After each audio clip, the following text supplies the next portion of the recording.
That's how it starts. That is the foundation for meaning and purpose in your life, is to bring yourself back to your breath. In all situations, in all ways, in all challenges, to know that the value of just still being here matters. It's really big that you're here.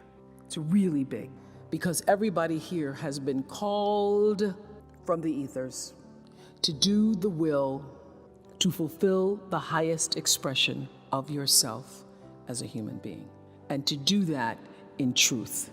How do you do that? Well, I think you let every step you take move you in the direction of the one thing all religions can agree on, and that is love. In all the conversations I've had with so many people over the years who run the gamut of all kinds of emotions and emotional dysfunctions, I've come to understand that what Marianne Williamson said is true. There's really only two emotions that count, and that's love and that's fear.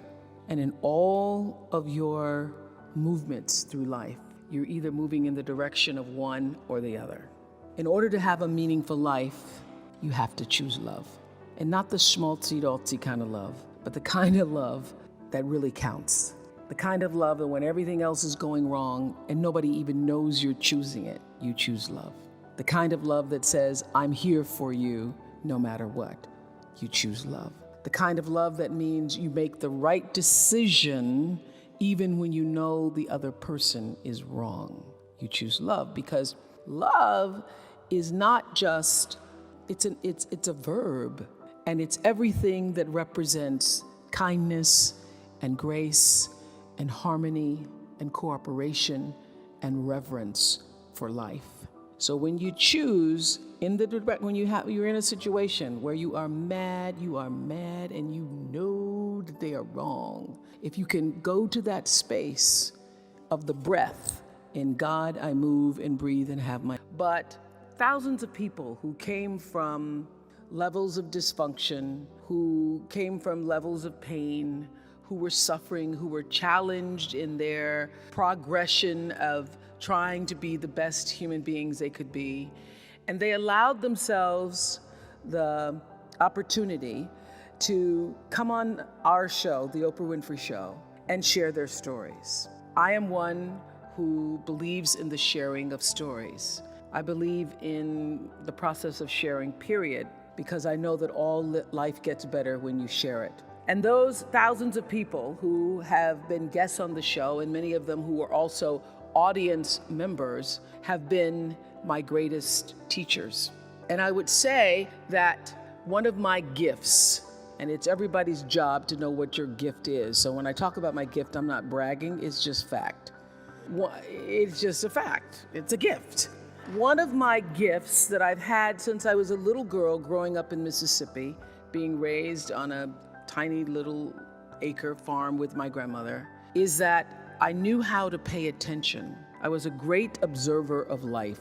And I grew up believing that I was indeed for sure God's child. It's because every Sunday I sat in our little church down the road, a dirt road from where my grandmother lived, no running water, no electricity. I was saying this to my great niece who's 8 the other day, and she said, "It sounds like Little House on the Prairie." And I go, "It kind of was. No running water, no electricity, but the church is down the road from us." And we could hear the singing as I was getting dressed for Sunday school. And I'd always sit on the left-hand side, the left pew in the second row. About who you are and why you're here. It comes from being in touch with, on a regular basis, the appreciation and the holy gratitude that should fill each of our hearts on a regular basis, just knowing what a privilege it is to be here and to be human. Close your eyes for a moment, will you please? And breathe with me. Just close your eyes. And if you will, put your thumb to your middle finger and gather your other fingers around, and let's feel the vibration and pulse of your personal energy as you take 3 deep breaths with me.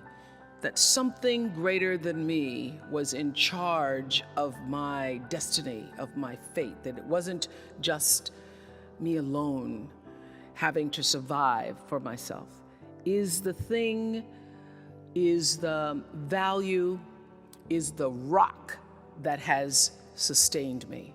So my vision, my perception, my understanding of what it means to be a universal citizen has grown as I came to understand Acts 17:28, my favorite Bible verse that says, "In God I move and breathe and have my being."